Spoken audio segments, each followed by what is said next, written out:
one thing I think a lot about is like what extremely simple apps get a lot of users. What apps are there that like just do something like very, very, very basic, but just tons of people use it, like things like to-do list apps and things like that. And one of the ones is these noise makers to sleep better. People, before they go to bed, they turn on their phone, they put this like white noise app. I got an idea recently that I'm still working on. Actually, I'll publish it eventually. But the idea is to have an app that does the white noise, just one button, start noise. But the noise is actually real noise from inside an airplane. So the last flight I took, I just recorded like a 5-minute segment of like the airplane noise, ambient noise. And the way I'm going to try to grow it is I'm going to pitch it as like, hey, if you have trouble sleeping on airplanes, the week before a big flight, you should sleep with this white noise so that you become used to it. So that when the flight starts, then you can use that noise in the flight. And I think that would do really well on TikTok and things like that because, people will go onto this as a travel hack. People love to share hacks and whatnot. So people will use this travel hack to say, if you struggle sleeping on airplanes, try listening to airplane ambient noise in your sleep before your big flight, and that'll really help. So, that's. I try to work backwards. I was thinking of the growth hack first and then the app to build it because that's the type of thing that has potential to do really well on TikTok organic. Interesting. And do you have ideas for how you would monetize these kind of apps? So it's a little funny because one thing about ads is that ads pay a lot if your time on page is really high. But if you think about it, if someone turns on an app before they go to bed, their time on screen is like maybe like 7 hours, So I haven't proven this myself, but if there was a display ad on there, it might pay an insane amount. So I might just do it completely free with just like a single display ad because time on page should be insanely long. And that's really interesting. And do you think this is going to be like an app on your device or a web app? But we'll be fine. This is the DesignQA Podcast. Welcome back to the DesignQA Podcast. I'm your host, Maddie, and today we are diving deep into the intersection of AI, entrepreneurship, and building internet businesses that actually make money. My guest today is Ettore, and his story is absolutely wild. This guy went from creating YouTube tutorials as a teenager to co-founding a cybersecurity startup that got acquired by NASDAQ, a NASDAQ company, to becoming the first marketing hire at Jobs domain, where he built thousands of job boards, attracting millions of visitors, to now running Moai, a holding company that acquires and scales internet businesses. But here's what makes Ettore really interesting. While most people are still figuring out how to use ChatGPT, he's already building entire applications using tools like Bolt and Lovable, and sometimes in under 24 hours. He's always running these crazy experiments and coming up with creative marketing strategies that shouldn't work, but somehow do. Today, we are going to talk about how AI is changing the game for entrepreneurs and what it's like to acquire internet businesses and why traditional startups' advice might be completely backwards. Plus, Ettore is going to share some of his latest experiments that I guarantee you haven't heard anywhere else. So grab your coffee and let's dive in. Welcome to the podcast, Ettore. Can you introduce yourself? Hi, my name is Ettore. I am an internet entrepreneur. All right, awesome. So we have a lot of exciting questions and interesting things we'd love for you to share with the audience. So without further ado, let me get things going with the first question. You've been using Bolt and Lovable to build apps solo. What's the craziest thing you've built in under 24 hours? Yeah, so I have a notepad on my phone with these small ideas. A lot of people tell me I dream really small, but now with like new AI tools and all that stuff, it's really easy to get a mock-up up and ready. To get something like 80% of the way there, 90% of the way there, and just really finish it. And I've been really into the idea of just like building these like tools that help you achieve something in like that's like very like redundant or something that's very like tedious to do. So one of my the first one I ever built was one of my favorite actually. I love the idea of using AI as a lead gen tool. So I built a real estate description writer for realtors because I kept on looking at houses on Zillow and whatnot. And I thought it was like insane that a lot of them had like typos and grammatical errors there. So if the app is just, you feed it, you know, number of bedrooms, bathrooms, lot size, special features, things like that. And then it writes a description for you. And this was January 2023 maybe, so it's kind of early on in the whole game there. So yeah, that still stays one of my favorite ones now, because it's kind of the idea that like, I was the first one on the market using this type of tool, and now it's like built into every major platform like Zillow, Homes.com, all that type of thing. So yeah, it felt like crazy at the time, but now it's just average. Yeah, it's an incredible idea. I really like that. I remember when you showed this to me a while ago, and I was like, this is something. I have a realtor friend of mine who would benefit a lot from it, and I did share it with him, and he actually loved it. I Oh forgot yeah. to tell you about it. Yeah, and actually, I did not build that one on Bolt. That was like pre-Bolt and pre all these tools. That was just straight up ChatGPT plus WP Coder on WordPress. But actually, so just to share one that I'm building on Bolt now, and it's actually one that I'm like pretty interested in. One thing I think a lot about is like what extremely simple apps get a lot of users. What apps are there that like just do something like very, very, very basic, but just tons of people use it, like things like to-do list apps and things like that. And one of the ones is these noise makers to sleep better. People, before they go to bed, they turn on their phone, they put this like white noise app. I got an idea recently that I'm still working on. Actually, I'll publish it eventually. But the idea is to have an app that does the white noise, just one button, start noise. But the noise is actually real noise from inside an airplane. So the last flight I took, I just recorded like a 5-minute segment of like the airplane noise, ambient noise. And the way I'm going to try to grow it is I'm going to pitch it as like, hey, if you have trouble sleeping on airplanes, the week before a big flight, you should sleep with this white noise so that you become used to it, so that when the flight starts, then you can use that noise in the flight. And I think that would do really well on TikTok and things like that, because people will go onto this as a travel hack. People love to share hacks and whatnot, so people will use this travel hack to say, if you struggle sleeping on airplanes, try listening to airplane ambient noise in your sleep before your big flight, and that'll really help. So, that's. I try to work backwards. I was thinking of the growth hack first, and then the app to build it, because that's the type of thing that has potential to do really well on TikTok organic. Interesting. And do you have ideas for how you would monetize these kind of apps? Yeah, so it's a little funny because so one thing about ads is that ads pay a lot if your time on page is really high. But if you think about it, if someone turns on an app before they go to bed, their time on screen is like maybe like 7 hours, So I haven't proven this myself, but if there was a display ad on there, it might pay an insane amount. So I might just do it like completely free with just like a single display ad, because time on page should be insanely long. And yeah. That's really interesting. And do you think this is going to be like an app on your device or a web app? Yeah, so one of the limitations on like Bolt and Lovable right now is like you mainly deploy web apps. So I've been using those just to generate a mockup, and then I feed the mockup into Create. So it's create.xyz. I think they rebranded now to createanything.com. And so that's kind of like Bolt and Lovable for iOS and Android. In the past, I built apps on Flutter because that was like easy to get like web apps done with like Android, iOS, and web app all in one. But I'm sure Bolt and Lovable and those will soon catch up and get on iOS, because it seems like an obvious transition. Very interesting. And do you actually consider yourself like the most technical person, or like very technical to be able to build these apps? Or what does it take to build such an app?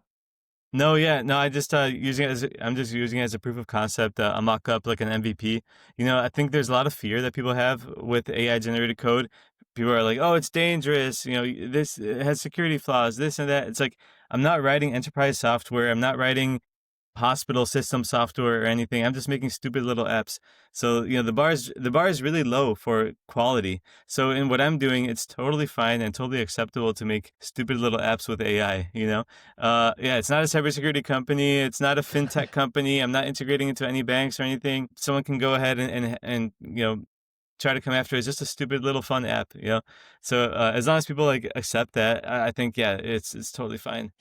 Interesting, and actually very motivating. I think a lot of people are gonna get really excited about trying their luck with these app builders like Bolt and Lovable. Thank you for sharing that. Yeah, no problem. Yeah, and I think the simpler the better. And I think it's like a great exercise too. Like, for example, I see the guitars in the background, right? So someone who's like into guitar could most definitely do like an app that's just like every chord, that shows the finger positions and all that stuff. So they go ahead, they can generate the images, they can draw them or whatever, create their own diagrams. And then as far as like putting it together in an app, it's totally fine to just feed all those images into Bolt or Lovable or whatever, and then get that up and running. I think, that's why I like to stick with simple apps. It's perfect for the AI builders. And I love simple apps, just like one purpose. There's no all-in-one type of thing. I love the idea of just like going the simpler, as simple as possible, because that makes user acquisition a lot easier sometimes too.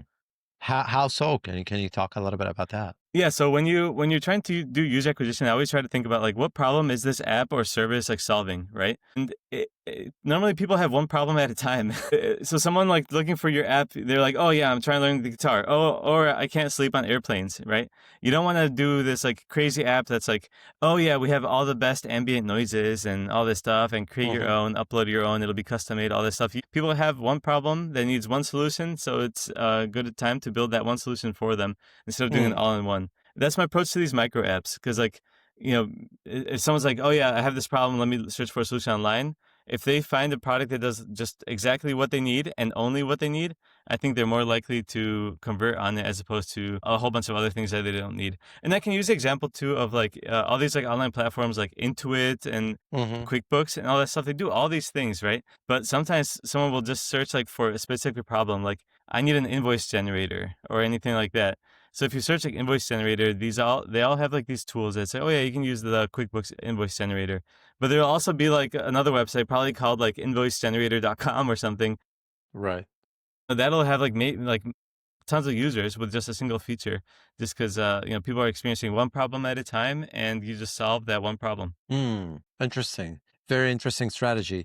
And this actually is a good segue to my other question, which is about your journey from YouTube creator to acquiring internet businesses. What connected it all? Yeah, so I'll give like a little bit of a chronological background actually. So I uploaded my first YouTube video in 2007, which was like, kind of really early on at the time, and it got like thousands of views, and I couldn't believe it. I was like, wow, that's crazy. Like someone, like all these people are watching this.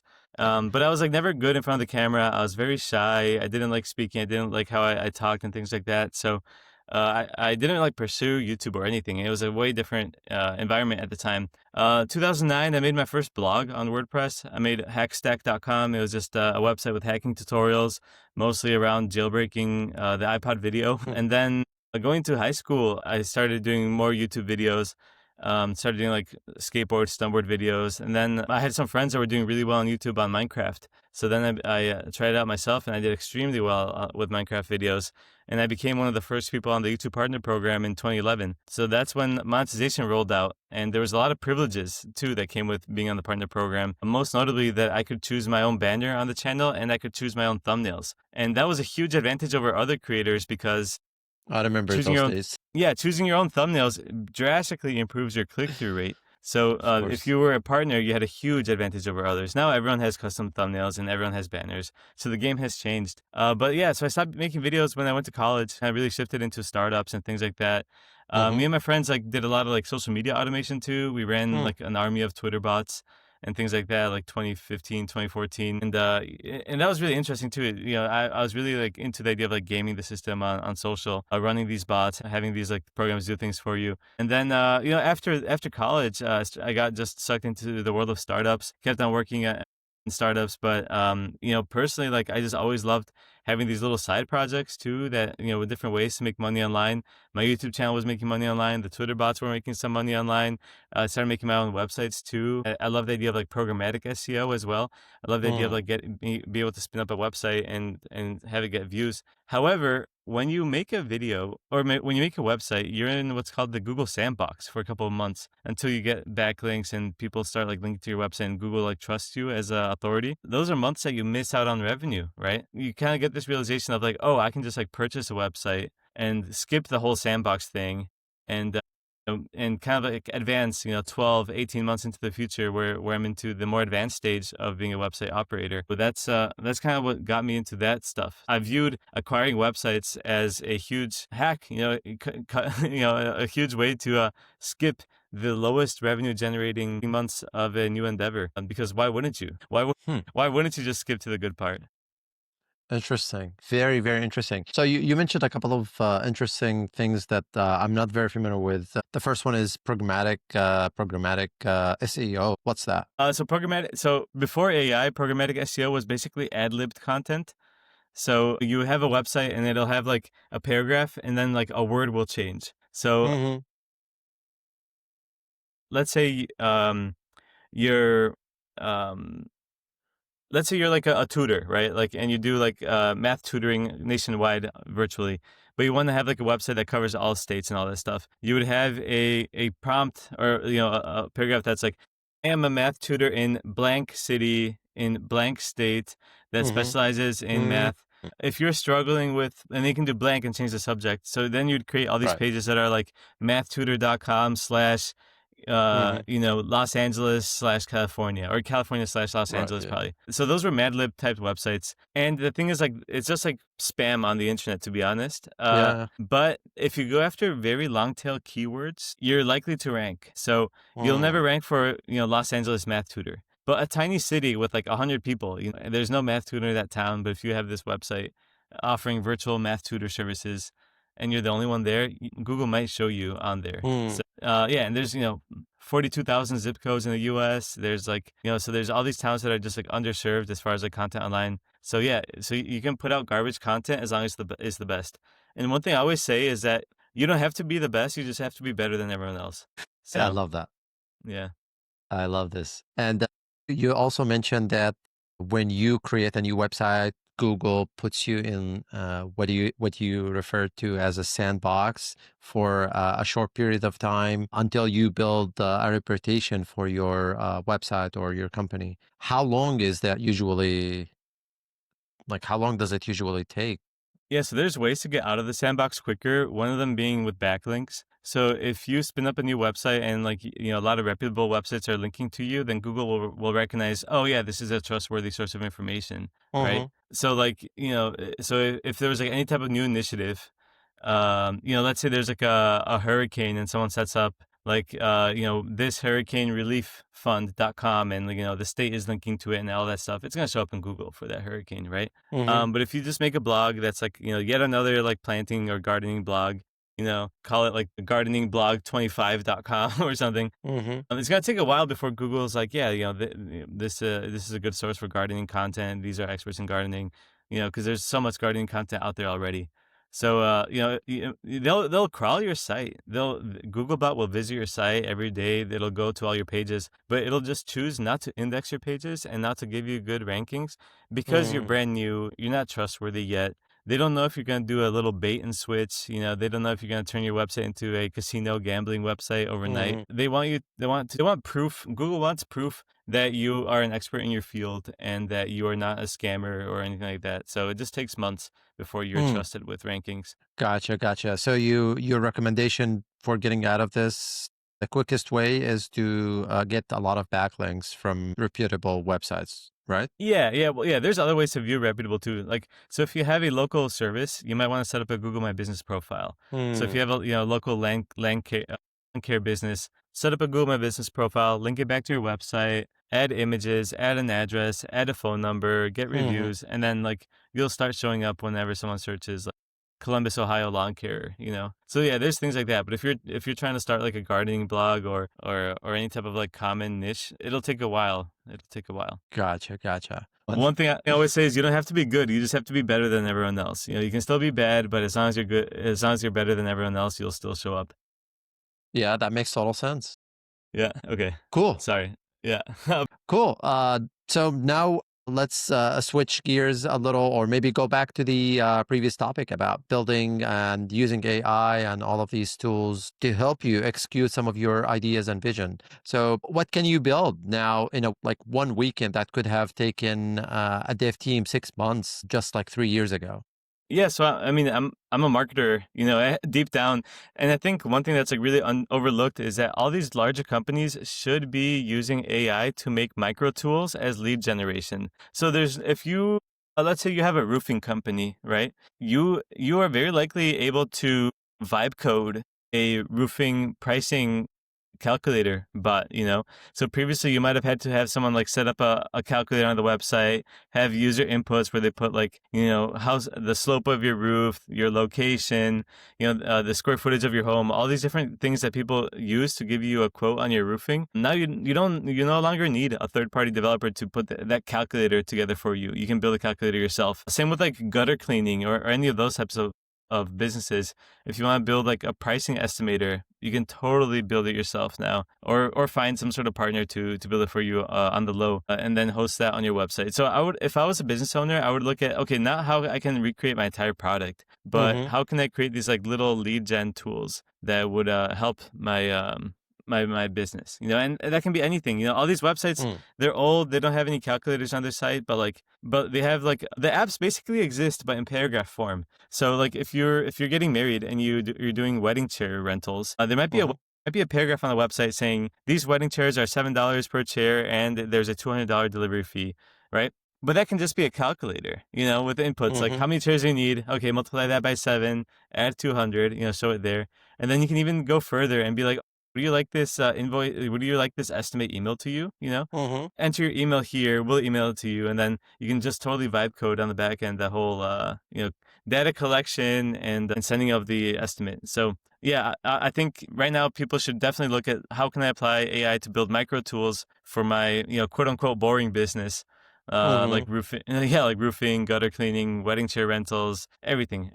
So that's what I would do. Gotcha. And how would these lead gen tools help your business? Like, do they only help you get discovered more on search engines, or do they have other benefits? Yeah, I would say number one, they would help the existing traffic that you are getting convert at a higher rate. So if you have a wedding chair rental company and you have this like pricing calculator on the site, someone might be visiting your site and they're like, "What problem do I have?" The problem I have is I don't know how much these wedding chairs cost. I'm trying to figure that out.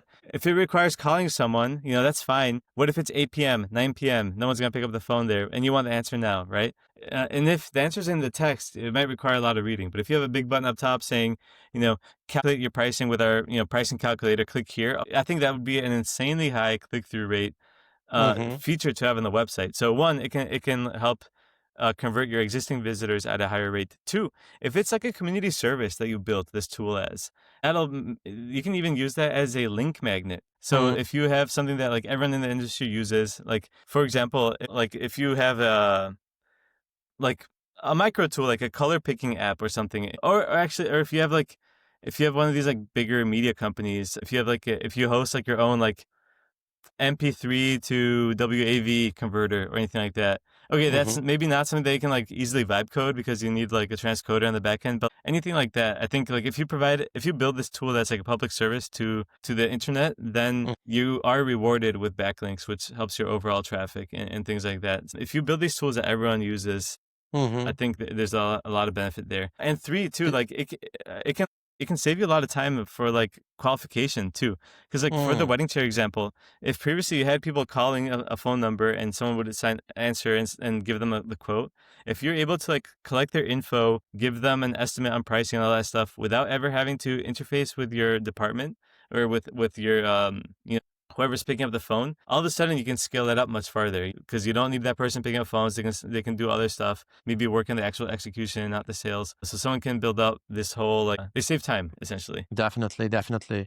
Yeah, and I remember when you mentioned Veed to me as a good example of how this could be done properly to get a ton of traffic and to get like really high conversion from these little mini apps that are useful and helpful. Yeah. I mean, there's so many good examples there. Veed does a good job. CapCut is also doing the same thing now. But even on a smaller scale, Tweet Hunter, it's a Twitter software of some sort. And they have this like Twitter picture generator that's extremely simple. You enter a URL to a tweet, and then it pulls that tweet, and then it puts it in front of a background. Extremely simple tool, works extremely well, and it gets like tons of visitors, even like user signups because of it. So so I think there's like no idea too simple for this type of thing. If it's something that people want and something people want to use, I would for sure recommend doing it. Yeah. That makes total sense. Yeah, I also just remember that you also recommended that for DesignQA, and that's why I built the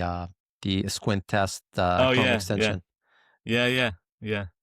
Cool.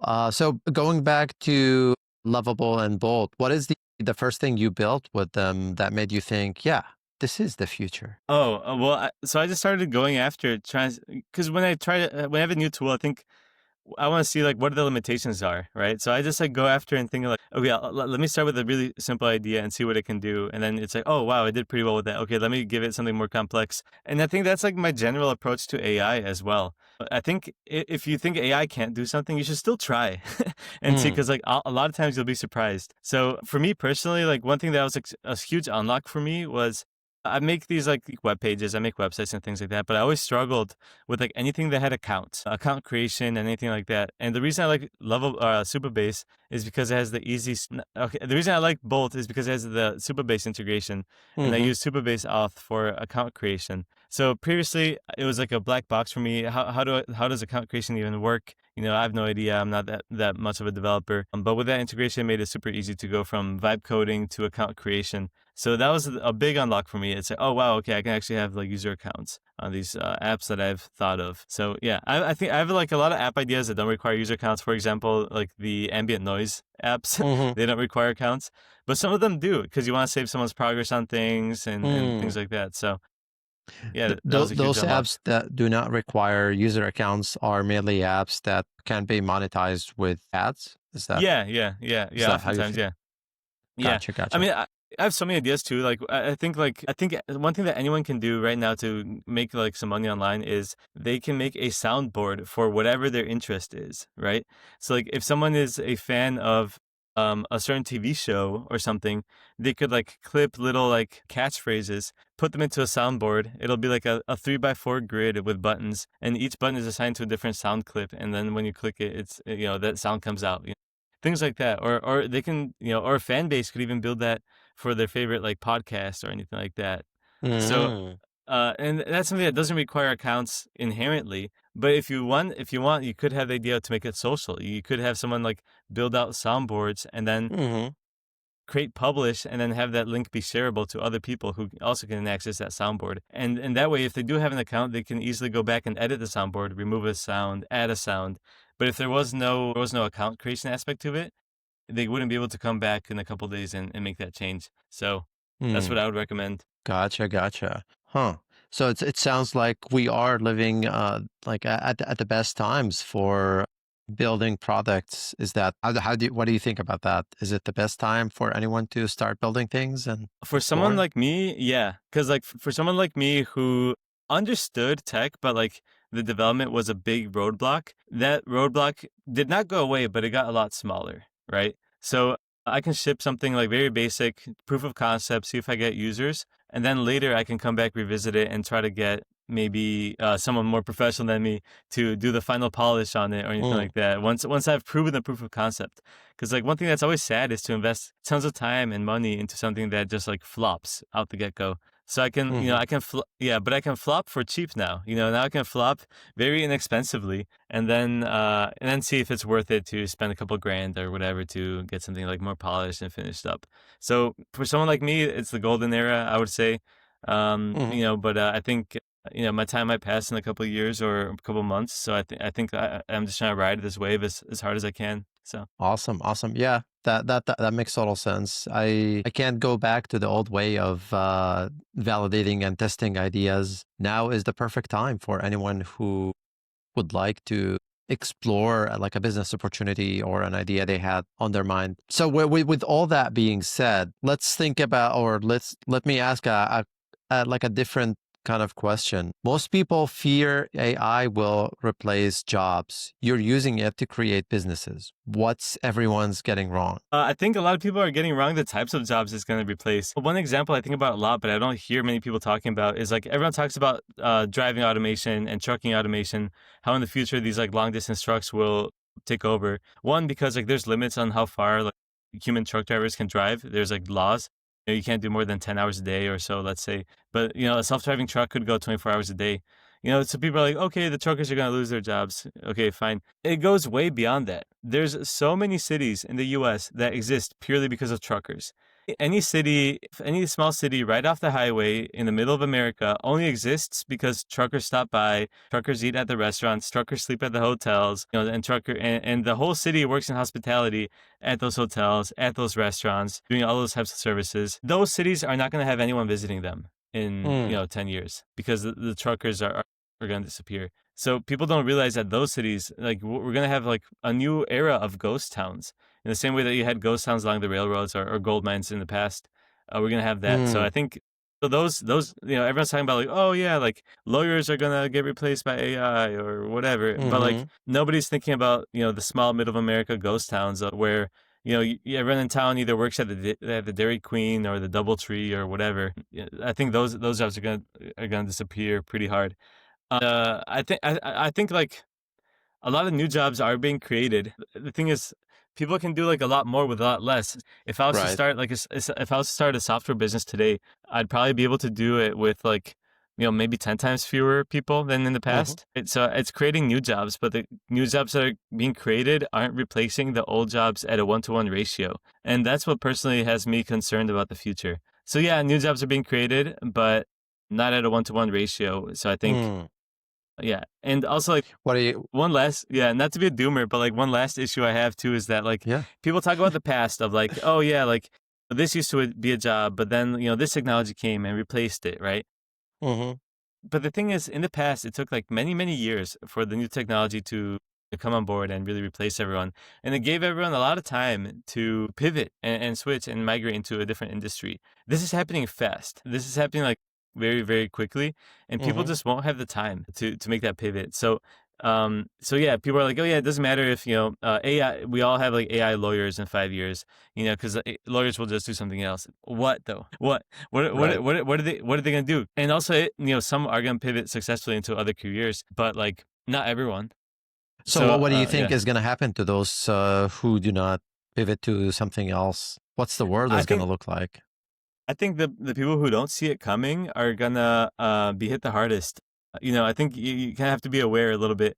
The people who are like, oh yeah, I've been saying job security because I have this qualification or this degree or whatever. I think the average person probably shouldn't be too scared about AI taking their job. But if you're like, if you think it never will, you're probably more likely to have it take your job. Unfortunately, it sounds like a doomer approach. But because I spent a lot of time thinking about like, not to throw lawyers under the bus. A lot of like lawyers right now, I think if you're a lawyer and you embrace AI, you're probably raking it in right now. You're probably able to like review way more contracts than before. It's a nice little spell check for you.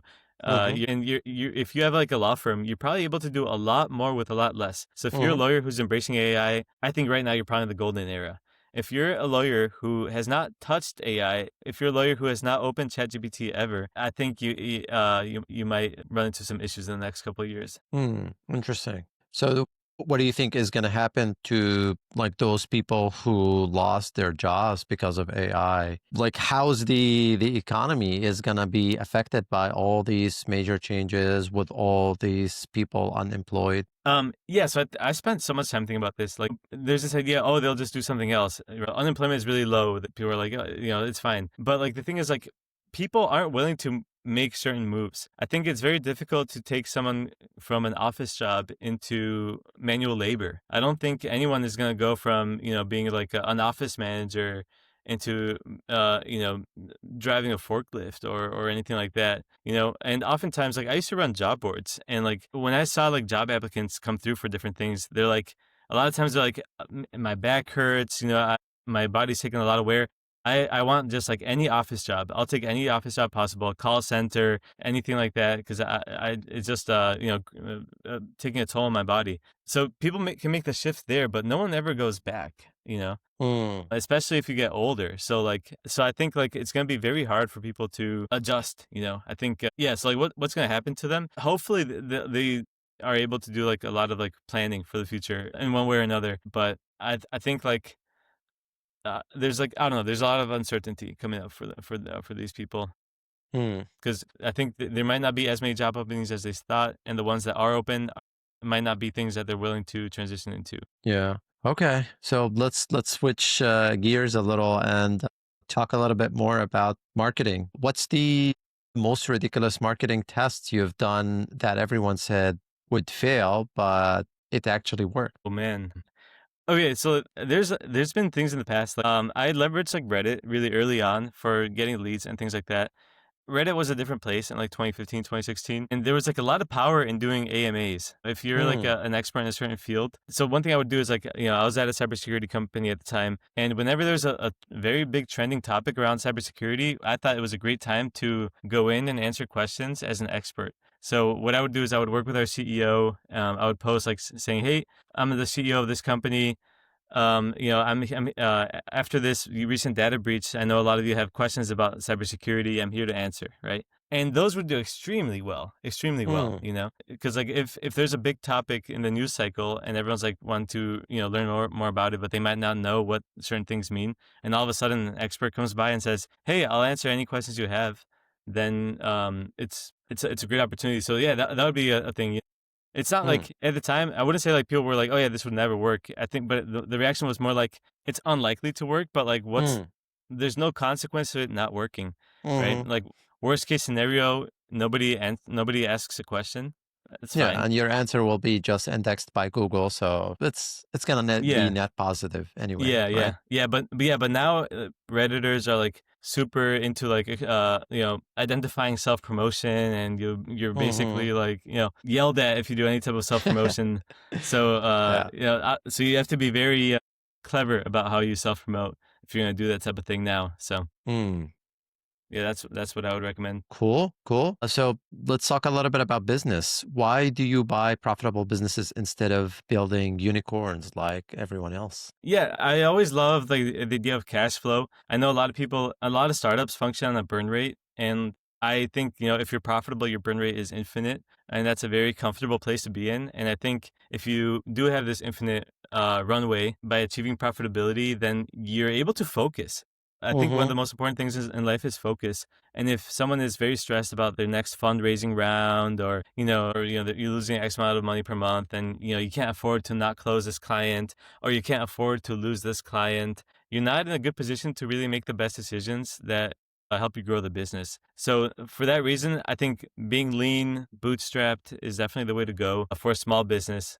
I understand. I will make some exceptions, of course. So anything in like biomedical where you need, where it's going to be like, three phases of FDA before you hit market, it's going to cost you tens of millions of dollars to do all that testing. Yeah, of Mhm. course. Like, you kind of have to raise funds. But if you don't have to, if you don't have any like big expenses that you are absolute musts in your industry, then why wouldn't you bootstrap?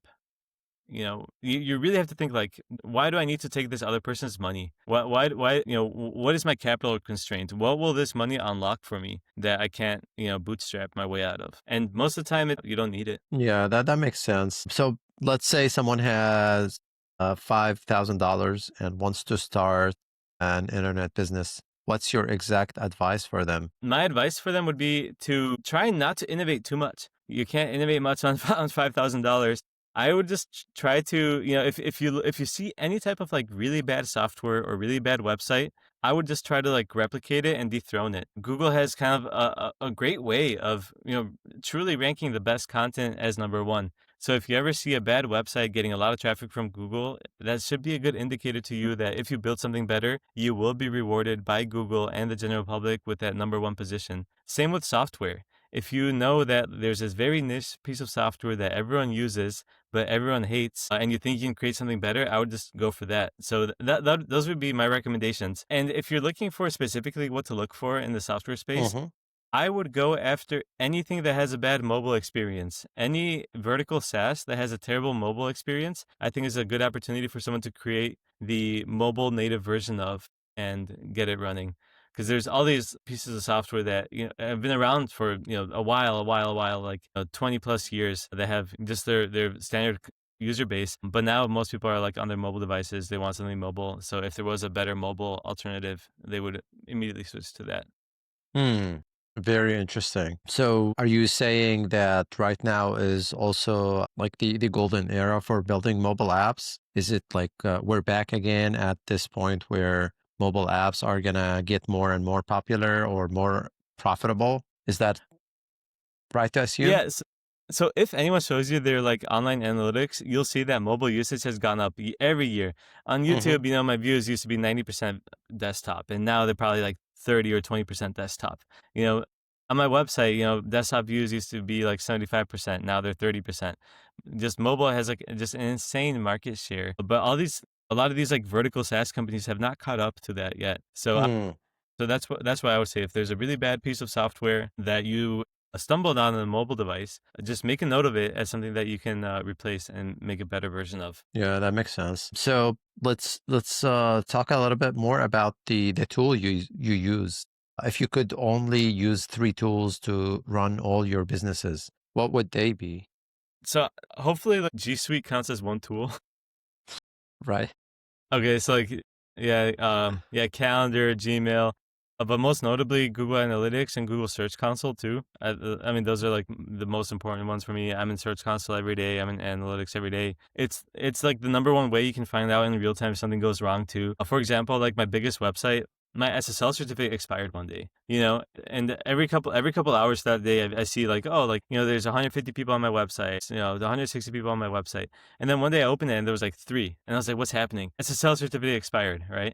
So I was able to fix it really quickly, and that only happened because I was looking at the real-time visitors on Google Analytics. So yeah, need that. So G Suite, I think, hopefully counts as one. For SEO, I mean, I absolutely love like Ahrefs. It's like my number one tool for SEO related stuff. I'm a big believer in like content clusters and doing all. You should have a solid content strategy. So I'm in Ahrefs like every day. That's like my most used tool. What's Ahrefs for those who are not very familiar with it? Yeah, so Ahrefs is a tool that does a lot of like keyword tracking and tries to emulate Google as much as possible. The way, like really simply, the way it works is that it visits the Google search result pages and makes note of everyone's ranking throughout the day, and also gets a sense of like the click-through rate at different positions on that page. So if it knows that, you're, on average, you've been positioned like 2.5 on this keyword that gets 20,000 searches a month, and they know that the click-through rate on position 2 is 15% and position 1 is 40% or something, but then you can calculate by multiplying like 15% by 20,000 to estimate your traffic. And it's not perfect. There's like, if you compare it to Google Search Console, there's like a sizable difference, but Ahrefs by far has the most pages indexed out of any tracker. We're talking about trillions of pages indexed. So yeah, so that's why it's in my belief the best tool. That's why I like it better than SEMrush and the competitors. Yeah, I've used it a few times, but I definitely should be using it a little more to make sure that I am doing the right things for my products. Cool. Let's talk a little bit about the future. In 3 years, what internet businesses will be fully automated versus still needs human? Okay, so like one thing I can't stop thinking about is the future of school and academia. I think schools that are not top schools are in a little bit of trouble, because I think we're going to see enrollment decline, and so universities that struggle to attract a lot of new students will see students not apply, because honestly, you can have like a pretty good alternative to education with AI. So AI is honestly like a great teacher. If you want to learn chemistry or anything, you can essentially develop your own course curriculum and have it teach you what you want to learn. And I think for a lot of majors, a lot of areas of study, it's going to be hard to justify paying money to go to school that is not a top school. So yeah, a lot of schools that don't make the top 100 ranking or the top 500 ranking, I think those are in trouble, because those schools also have a lot of debt.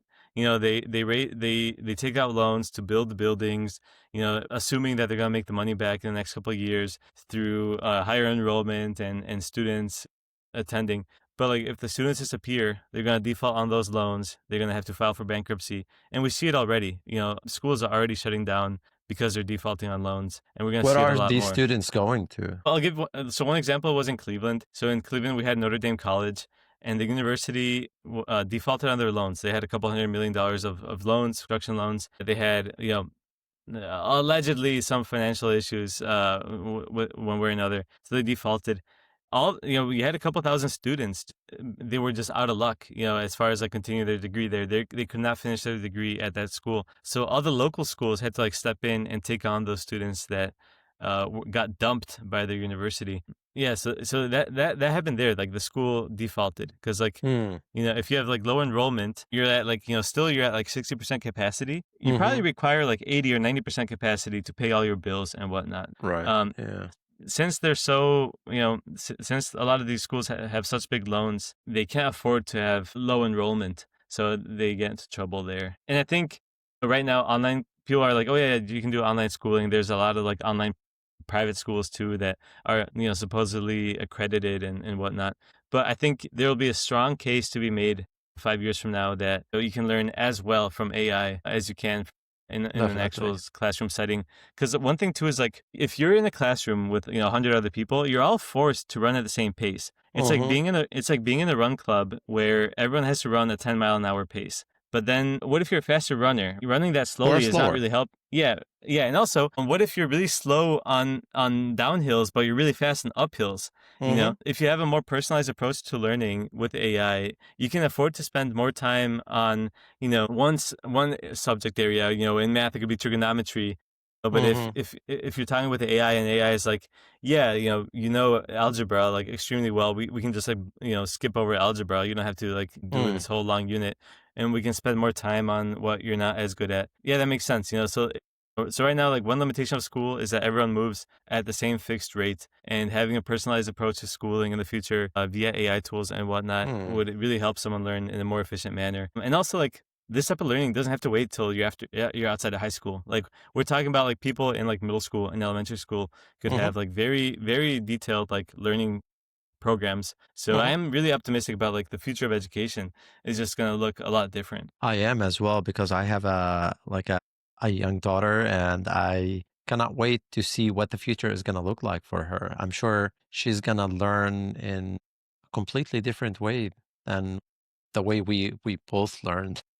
Yeah, it's gonna be personalized too, And Definitely. I think I have this like crazy I have a crazy prediction for the future, but like my YouTube videos, I have like 12 or 13 million views on YouTube, and it's all how-to videos, home DIY videos. If you search how to replace a bathroom sink drain, my video pops up. Right. But I think in the future, if you need to, so right now, like someone, is changing their drain, they pull out their phone, they look up how to change it, and they're watching my video while they're under the sink. Right. In the future, I think you're just going to take a picture of your sink and say, show me how to change this drain. And it'll generate a video tutorial of someone changing the drain on your sink, So I think there's going to be like extremely personalized AI video generation for your exact problem with your exact drain or whatever you need to get figured out there. So, I think my home DIY videos are going to disappear in 10 years because everyone's just going to have personalized DIY videos. Anything too, like, how do I change the tire on my car, right? It'll show you exactly where to put the jack, but it'll be a video that's AI generated on the spot specifically for your need. So, yeah, so I think those are ways that AI is going to, change the way that we think, that we learn, that we do things. So, yeah, the future is going to be wild, man. Yeah. Yeah. And one thing I want to like make a distinction on is that it won't make us lazier. Those two examples of the how-to videos and the AI learning, it doesn't mean like we become lazier because we have AI. It's because it means that AI can be more efficient in how we train and do everything. Like, and I think like a lot of times, like if you don't have access to resources that are great, you'll have access now and you'll be less lazy. For example, personal training. It makes sense for you to just like set up your phone and like then AI will tell you like, oh yeah, tuck in your elbows while you're doing that bicep curl or things like that. Or you're hunching your back too much during the deadlift. Consider lowering the weight so that you can like do it easier. So like those types of things. Yeah, someone who couldn't afford a personal trainer to be there at the same exact time as they are can definitely afford to like set up their smartphone at the corner of the room and give them pointers. So it's not going to make us lazier. It's just going to make us more efficient. I agree. And I think it's going to make a lot of things more accessible to more people. Like you said, a personal trainer might be expensive for some people, but if you can use ChatGPT or like another AI to help you train better, I think people are going to opt in for that if it's like a lot cheaper. So I'm really also bullish on the future and how AI is going to make us all, I think, happier in a way because we are going to be able to achieve the things we've always wanted at hopefully a lower price And also it will allow us maybe to experience the world in a different way because we will be more efficient. We should have more time in our hands to do the things that we like and let AI take care of the boring and annoying things for us. My last question for you here, if you were 22 years old again, starting today, what would you do differently? Yeah, so I've thought about this a lot, and I think like if my younger self saw me today, like one, like he would be proud. He would be like very proud because like I'm doing what I always dreamt of doing at that age. This online stuff, I'm doing really well at it, so I'm having a good time. But also, he would be a little disappointed in me, because I feel like I was grinding way harder when I was 16 or 17. The amount of like resourcefulness that it took at the time to get anything live and up. I think it would. I think it would. The younger self would think I'm not like working hard enough. So I think personally, honestly, I think there's a lot I could learn from the 22-year-old self or 16-year-old self or 15-year-old self in just like work ethic and grind, because I was getting very creative back then. So yeah, I don't know if that answers your question, but I think my younger self would be excited. I'm doing what interests me the most. I'm doing what I'm really good at. I'm having success with it. But also, would you change anything else with what you've been doing recently, or? Yeah, I think one thing is like I think about the world in like windows, and like right now there's this like window to do these types of things that I'm doing right now, and I need to just go all in, take full advantage of this window, because it's open right now, it's gonna shut in the future. Another window's gonna open, but then that might not be the golden age for me. So I really have to, one thing I think about a lot is like I need to take more risk. Plain and simple.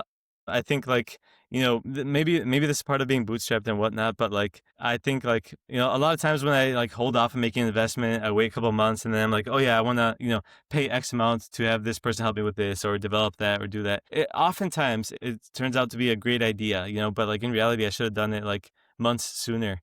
So I think like I'm getting more used to taking risk. I'm getting more used to spending money on trying out new things. I have a budget of like just money to waste. Every month I try to waste like $500 on trying something new out, right? And like oftentimes that new experiment like works really well for the business. So I think like, and actually that $500 budget is probably too small. I should probably be taking like $5,000 experiments every month. I think I'm not taking enough risk because like history has shown me that I'm rewarded with the risk I take, and by far the most like lucrative things I've ever done were the riskiest. So I should really lean into that. I think and it goes back to that question that like people ask of like, oh, like do you love to win or hate to lose? And I think if you don't take risks, you hate losing, because you're scared of losing, but if you love to win, you're a risk taker. You'd love to take that shot and whatnot. Yeah, I am taking risk, but I think I could take like a lot more risk. I think that's like one of my biggest limiting factors right now. Because whenever I look at a deal, website to buy, business to buy, SaaS to buy, anything like that, I always do like so much due diligence too, and it makes it so I have a good batting average, right? But like would you rather have a high batting average or have a high number of home runs, So that's the thing there. I need to take more risk. While the window's open, I need to take more risk and do more of those things. But it's a learning process.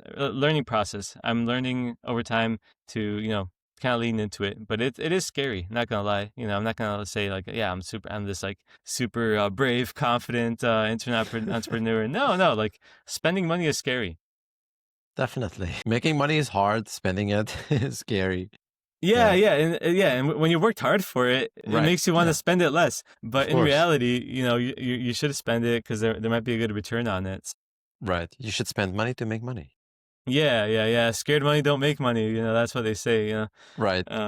Yeah. Yeah. No, that's solid advice. I love it. I love that we ended with this. So before we wrap up, do you have any links or products that you want to plug in and share with the audience? Not really, honestly. My personal website is just ettore.net, ettore.net. But I haven't updated in a while. I don't have my recent projects on there or anything. Yeah, where can they find you online, people? If you want to be found. Yeah, so on Twitter I don't post much. I'm just like a reply guy on Twitter, really. So I don't post too much of my own stuff, but I'm just Ettore FY on Twitter. YouTube, just youtube.com/Ettore. If you want to learn how to change your bathroom sink drain, But like, other than that, I'm just happy to have conversations. And obviously, like if someone wants to reach out, LinkedIn. I don't post on LinkedIn, but if someone wants to DM me, that would be a good place to reach me. Because running these websites, my email is just like so flooded. Like I Hmm. think I lose a lot of email opportunities there. That's something I would also tell myself is just to reply to more emails because there's some money hiding in my inbox. Awesome. Awesome. I will leave all these links in the show notes. But with that, we are at the end of our episode. Thank you so much, Ettore, for your time and for sharing your incredible experience and all this golden advice that you've shared. I'm sure people have enjoyed this as much as I did, and I hope you also enjoyed our conversation because I think it's an incredible one. Yeah, I appreciate it. Yeah, I always am happy to share this message. One thing I live by is that people who think they can and people who think they can't are both right. So, just believe in yourself, go for it. And, worst case scenario, you learn. So I encourage everyone to take initiative on everything because it's the most important thing to do in life. So many people don't take initiative. Just go out there, fall on Right. your face, it's kind of fun. Yeah. All right. Yeah. Thank you. Thank you again, Ettore. And we'll catch you all in the next one.